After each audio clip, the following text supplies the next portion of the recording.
Hi, everyone. This is the second part of the polynomial PFA. Hopefully, a lot of this looks very, very similar to our checkpoints and our unit for polynomials. So this should just be a review, okay? The first type of question you're going to see are going to be about bounces. So just look at this sentence up here in yellow. Remember, you always find the bounces by taking your degree, whatever your degree is, and then subtracting 1. Okay, so you'll get problems like these first two, and they're going to ask you how many bounces would this polynomial have. I know it looks different because if you notice, there's no numbers out front. We have ax the fifth plus bx squared plus c. Just remember, our definition of degree is the largest exponent. So if you look at this problem, I don't care about the letters. I'm looking at the exponents. My largest exponent is 5. I'm going to follow what it says up here. Take my degree and subtract 1. 5 minus 1 is 4. That's how many bounces this graph would have. Okay? So those are pretty easy problems to start off with, but they're just written a little weird, so don't let them fool you. Same thing over here. I have ax the 7th plus bx the 4th plus c. I'm looking at my degree, which is the largest exponent. My largest exponent is 7. If I do 7 minus 1, I have 6 bounces. Okay? So again, review, degree minus 1 is bounces. The next type of question you are going to see should be very easy. This is going back to 8th grade math, going back to algebra 1. It's just simply asking you, when you look at this graph, what are your x-intercepts? That is just, where does this graph cross the x-axis? So here's my red lines that are a part of my graph. If I look at it, it's crossing at -3, 2, and 5. Okay, so that again is just that easy. -3, 2, and 5. On Summit, you may see it written as like true ordered pairs, which don't let that fool you, right? It's just -3, 0. We've done this before.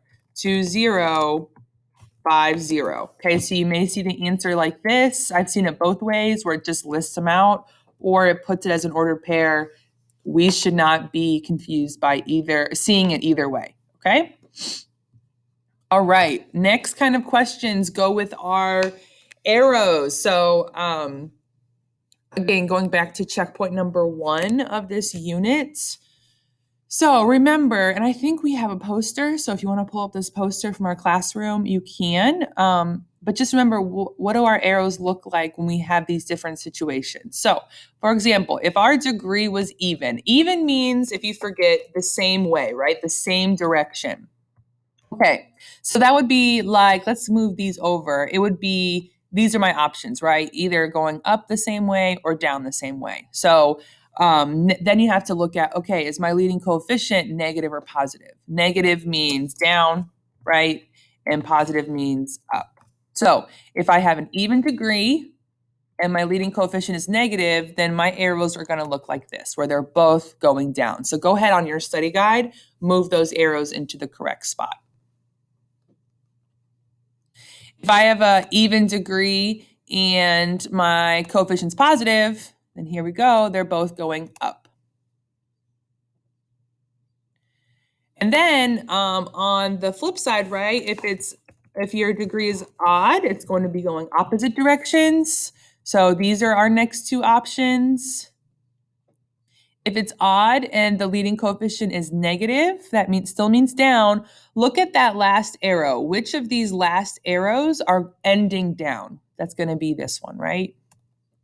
And same thing here, the last arrow ending up, right, which will be positive. So just a little refresher on what our arrows are doing. You will get questions like this. So like, here's a graph and it's saying, okay, looking at this graph, is your degree even or odd? Well, we know even means the same way, right? And this is going the same way. So it's going to be even. Next, think about, is this graph showing you a positive or negative? Remember, positive means both going up, negative means both going down. These are both, definitely both going up. So this is going to be positive. So again, should be a super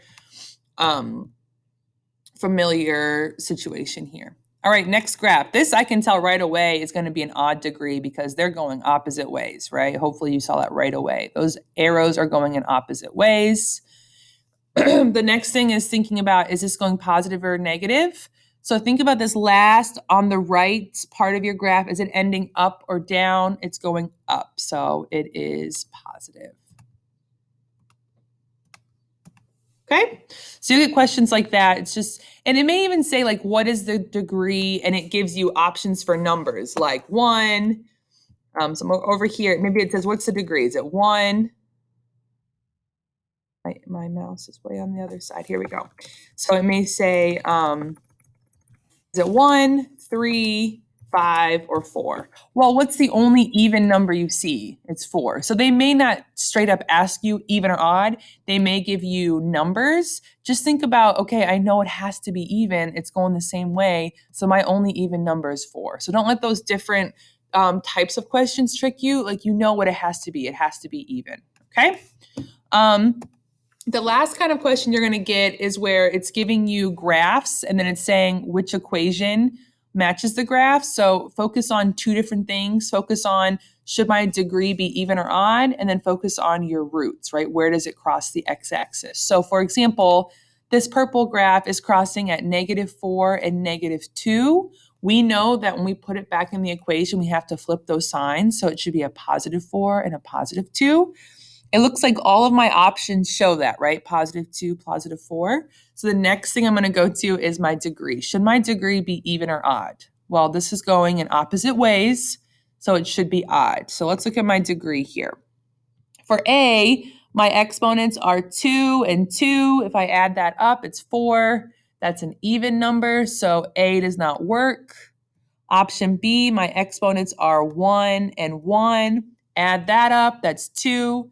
That's an even number, does not work. So it has to be C, right? Because I have a degree of 1 and 2.